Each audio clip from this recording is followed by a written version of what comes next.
Most skills transformations fail before the platform even launches. Here's the part nobody talks about. Most skills transformations start in the wrong place. A vendor gets chosen, a platform gets switched on, and everyone waits for capability to magically follow. It rarely does. The organizations that actually pull this off do something unglamorous first.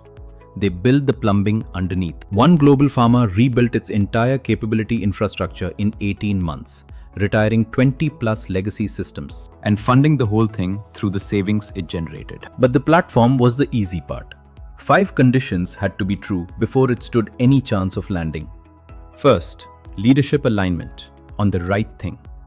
Not we're buying a learning system. The buy-in was for capability infrastructure that takes longer than a launch to pay off. Leaders who don't understand what they're funding pull the plug at month 18. Second, a single data foundation. Skills, learning, workforce, mobility, recognition data, all of it has to talk to each other. All of it has to talk to each other and tell one story. In a company full of legacy, this is the hardest layer. Agentic AI makes it non-negotiable. Third, governance stood up early. Councils to keep the skills taxonomy agile and set minimum standards to stop a decentralized org from fragmenting all over again.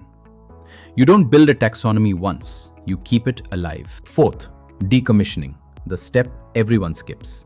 Retiring legacy systems, rationalizing vendors aggressively. There's emotional attachment to old tools, and naming what you stop is as strategic as naming what you start. You cannot fund the future from the leftovers of the past. Fifth, HR's own capability. The team running the transformation has to be upskilled to actually use the tools. Pilot with HR before you scale to the enterprise. And the line that reframes the whole business case.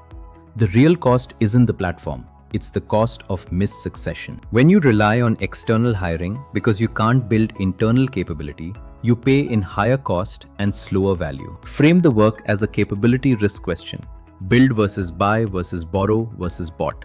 And suddenly the CFO is listening. The platform is the visible moment.